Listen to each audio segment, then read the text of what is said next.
No one knows when the drought will end. Could be a year, could be a generation from now. That's why Wente Vineyards is experimenting with drought-resistant plants like these that will need little to no water to grow. We had warmer temperatures today, but tonight the fog is back. It's been more than 50 years since the U.S. Capitol Dome has been restored, but soon it will become a construction site. People living here at what they call the jungle are forced to pack up their bags as the city of San Jose is launching an effort to clean up homeless encampments. When it comes down to it, it's much more than the wins, the profits, or even the game itself. For Dennis Kuhl, it's about bringing the community together. The National Weather Service has issued a wind chill warning tonight here in Washington, D.C., and we're looking at anywhere from 6 to 12 inches of snow. Now we're taking a look at tomorrow's highs. It's going to be another warm one just like today. Very nice day out there before the storm comes in. So 69 in Lancaster, 75 beautiful there in Riverside, 58 in Big Bear.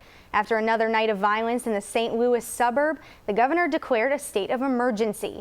For the past 3.5 years, the bus driver has worked full-time for the Orange Unified School District, and yesterday was just like any other day, a classic ride home from an after-school activity.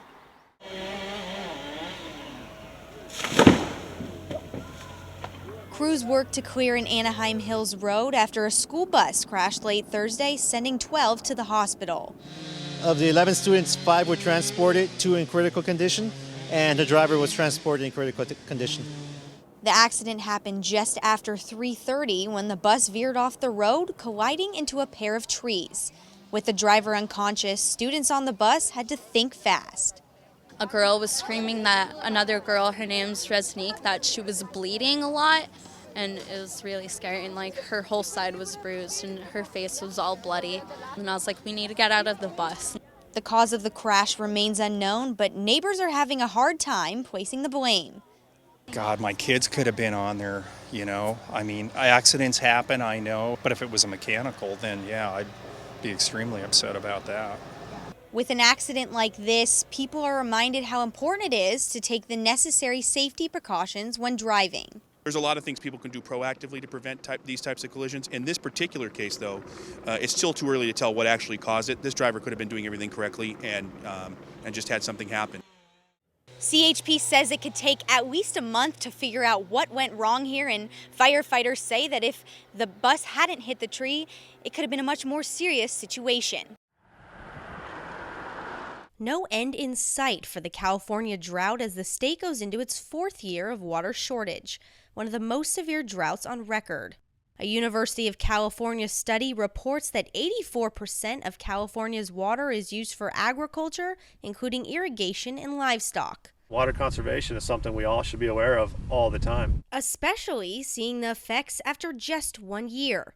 California went from 22% exceptional drought in March 2014 to 40% today, nearly doubling the severity. With that come water conservation rules, including restrictions like water usage at home and outdoor irrigation. My lawn's dead. A lot of my neighbors are.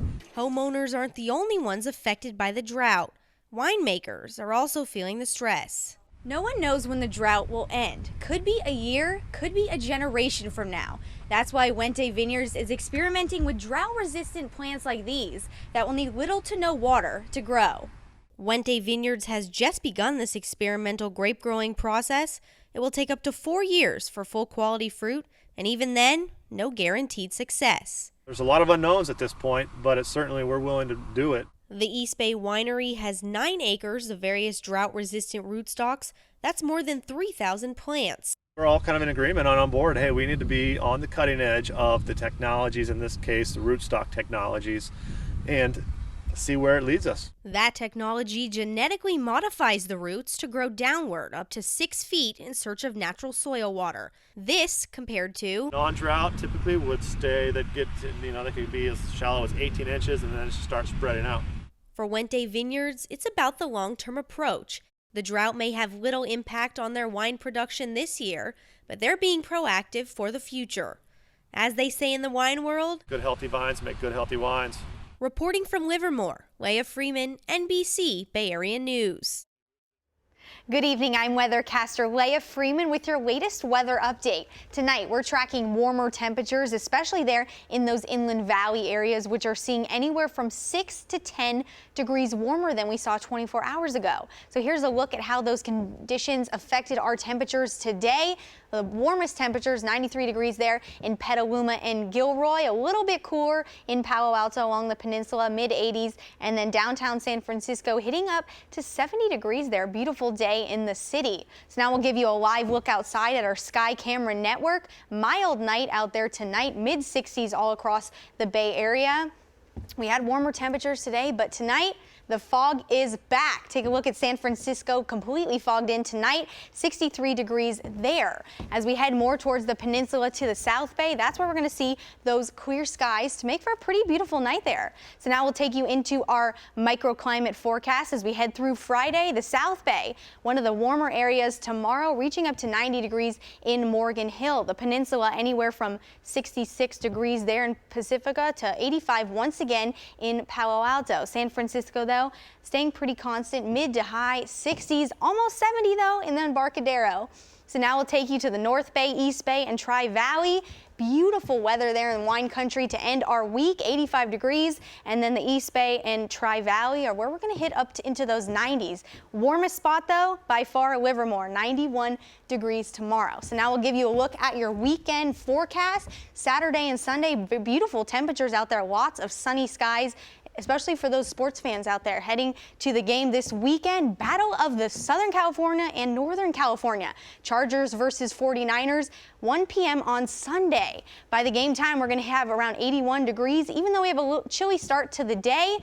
But it's going to warm up by 4 p.m., hitting up to 84 degrees. So beautiful temperatures out there. Not too hot, but it will feel pretty hot sitting in those bleachers. So make sure you have your water and your sunscreen handy. For more on your weekend weather as well as your full sports updates, head to NBCBayArea.com.